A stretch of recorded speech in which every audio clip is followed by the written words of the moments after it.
လီယိုရီယာဘာကြောင့်ဗရမ ्यां ကိုစောင့်တင်တာလဲလီယိုယာဒီဘောတွေဟာနေမင်းကြီးရဲ့လွှမ်းမိုးမှုအောက်မှာရှိကြသူတွေဖြစ်တာမို့သူတို့ရဲ့ပင်ကိုယ်ဆိုင်တွေဖြစ်တဲ့ခေါင်းဆောင်မှုယုံကြည်မှုနဲ့တောက်ပတဲ့ရှင်ဝါတွေကိုပုံမမြင့်တင်ပေးနိုင်မဲ့အကောင်ဆုံးသောကြောက်မြတ်ကတော့ဗရမ ्यां ပဲဖြစ်ပါတယ်ဗရမ ्यां ရဲ့နန်ရှိုင်းပြီးစူးရှတဲ့နေအောင်ဟာလီယိုရီရဲ့စွမ်းရည်အနေနဲ့ထပ်တူကြနေတယ်လို့သူတို့ရဲ့စိတ်သက်ခွန်အားတွေကိုအချိန်တိုင်းမှာအားဖြည့်ပေးနိုင်တဲ့စွမ်းအားရှိတယ်လို့ယုံကြည်ကြတာပါဒီကြောင့်မြတ်ကိုဝစ်စင်ခြင်းအပြင်လီယိုရီယာသူတို့ရဲ့ရီမန်းချက်ပန်းနိုင်နေစီကိုပို့ပြီးယုံကြည်ချက်ပြည့်နဲ့ရှောင်လန်းနိုင်တယ်လို့ပတ်ဝန်းကျင်ရဲ့အာယုံဆိုင်မှုကိုလည်းအမြဲတမ်းဆွဲဆောင်ထားနိုင်မှာပါ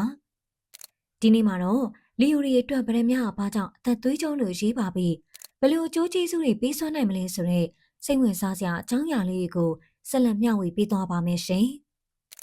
Astrology ကလီယိုရီကိုအုပ်စိုးတဲ့သူကနေမင်းဖြစ်ပြီးဗရမ ्यां ကလည်းနေမင်းရဲ့စွမ်းရည်ကိုကိုစားပြုတဲ့အတွက်သူတို့နှစ်ခုကအလွန်ကိုလိုက်ဖက်ညီပါတယ်ဗရမ ्यां ကလီယိုရီရဲ့ပင်ကိုယ်စရိုက်ဖြစ်တဲ့အရှင်ဝါနဲ့ဂုံတိတ်ခါကိုပို့ပြီးထုံးလင်းတောက်ပစေရလို့ယုံကြည်ကြတာပါဒါကြောင့်မိမိရဲ့ကန်ဆာတောင်မြင့်တင်ခြင်းတဲ့လီယိုရီအတွက်ဗရမ ्यां ကအကောင်းဆုံးသောမိဖက်ကြောင့်မြတ်တစ်ခုဖြစ်လာတာပေါ့ဗရမ ्यां ရဲ့ဆူးရှတဲ့နေအောင်ဟာလီယိုရီရဲ့နှလုံးသားထဲမှာရှိတဲ့စိတ်သက်ခွန်အားရဲရင်မှုနဲ့တက်ကြွတဲ့ခေါင်းဆောင်မှုစွမ်းရည်တွေကိုပို့ပြီးတောင်းဝင်လာစေပါတယ်ဒီအောင်ကတဲ့ရဲ့ကိုယ်ပိုင်ယုံကြည်မှုတွေကိုမြင့်တင်ပေးုံသာမကပဲမြည်သည့်စိန်ခေါ်မှုမျိုးမဆိုရင်ဆိုင်ရဲတဲ့တတိကိုပါဖြည့်ဆည်းပေးနိုင်ပါတယ်။ဒါကြောင့်ဗရမ ्यां ဝတ်ဆင်ထားတဲ့လီယိုတယောက်ဟာပိုပြီးထက်မြက်တဲ့ခေါင်းဆောင်တစ်ယောက်ဖြစ်ပတ်ဝန်းကျင်ကအတိမတ်ပြုခြင်းကိုခံရတတ်ပါတယ်။နေမင်းကြီးအောင်ဆက်ချောင်းမလာရဲ့အလင်းရောင်နဲ့စွမ်းရည်ရှင်းမြစ်ဖြစ်တယ်လို့ဗရမ ्यां လည်းထိုစွမ်းရည်ကိုကမ္ဘာမြေပြင်ပေါ်ကိုတည်ဆောင်ပေးတဲ့ကိုယ်စလဲတူဖြစ်ရှေးခင်ကလေးကသတ်မှတ်လာကြတာပါ။ဒီဆက်နွယ်မှုကြောင့်ဗရမ ्यां ဝတ်ဆင်ခြင်းဟာတင့်ရဲ့ဘဝမှာနေမင်းကြီးရဲ့ကောင်းကြီးနဲ့စွမ်းရည်ကိုပြေဝရရှိစေပြီးအောင်မြင်မှုကိုပုံမှုလွယ်ကူစေပါတယ်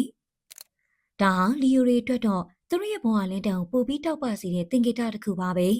။လီယိုရီနေနဲ့ဗရမ ्यां ကိုရွေးချယ်တဲ့အခါမှာတဘာဝတိုင်းနည်းအောင်ပုံမှုဆူးချပြီးကြည်လင်တဲ့ခိုသွင်းအောင်ရှောင်မျိုးရွေးချယ်နိုင်တော့အကောင်းဆုံးပါပဲ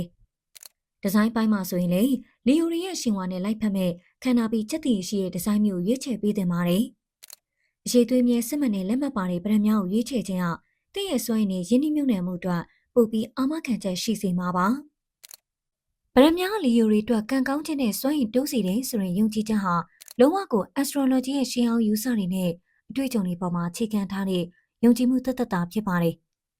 တိဗ္ဗံနိကြအပြင်ဗရမ ्यां ရဲ့စွမ်းရည်ကိုအတည်ပြုထားတာမျိုးမရှိပေမဲ့ယရနာတစ်မျိုးဝေစင်ခြင်းဟာစိတ်ပိုင်းဆိုင်ရာယုံကြည်မှုတိုးစေတာဟာတင့်ရဲ့လှုပ်ဆောင်ချက်တွေပေါ်မှာအပြုသဘောဆောင်တဲ့သက်ရောက်မှုရှိပါတယ်ဒါကြောင့်ဒါဟာတိဗ္ဗံထက်စိတ်ပိုင်းဆိုင်ရာခွန်အားပေးနိုင်တဲ့ယုံကြည်မှုတစ်ခုအဖြစ်မှတ်ယူထားတာပိုကောင်းပါတယ်လီယိုနဲ့ရူဘီတို့ရဲ့ဆက်ဆက်မှုဟာ astrology ကရေပန်းစားတဲ့ယုံကြည်ချက်တစ်ခုဖြစ်ပေမဲ့ jewelry ရွေးချယ်ရမှာတော့ကိုယ်ပိုင်ရတာရဲ့စတိုင်ကအရေးကြီးတဲ့ချက်တစ်ခုဖြစ်ပါတယ်။ astrology ကလမ်းညွှန်ချက်တွေရှိပေမဲ့သင်ရဲ့ကိုယ်ပိုင် fashion နဲ့လိုက်ဖက်ညီမှုရှိမရှိကတော့အရေးကြီးဆုံးပါပဲ။ဝတ်ဆင်တဲ့အခါမှာကိုတက်တောင့်တက်တာဖြစ်ပြီးယုံကြည်မှုပြည့်ဝရှိနေဖို့ကအဓိကကြပါတယ်။ဒါကြောင့် astrology ရဲ့ယူဆတွေကိုလက်ခံရင်းနဲ့ပဲကိုယ့်ရဲ့လပဆိုင်ရာရတာနဲ့ကိုက်ညီမဲ့ယရနာမျိုးသာပျော်ရွှင်စွာရွေးချယ်ဝတ်ဆင်မှုအကြံပြုလိုက်ရပါတယ်ရှင်။ဟုတ်ကဲ့ပါ။နောက်ထပ်လည်းယရနာနဲ့ပတ်သက်ပြီးတော့ဒီလိုမျိုးဘုဒ္ဓတရစေနိုင်တဲ့အကြောင်းအရာတွေကိုဆက်လက်ပြီးတင်ဆက်ပေးတော့မှာဖြစ်လို့စောင့်မျှော်ကြည့်ရှုအားပေးကြတဲ့ဆိုရင်တော်ဝင်ရွှေ YouTube Channel လေးကို Subscribe လေးလုပ်ခဲ့ပေးပါအောင်ရှင်။အဆုံးထိကြည့်ရှုပေးလို့ကျေးဇူးထူးပဲတင်ရှိပါတယ်ရှင်။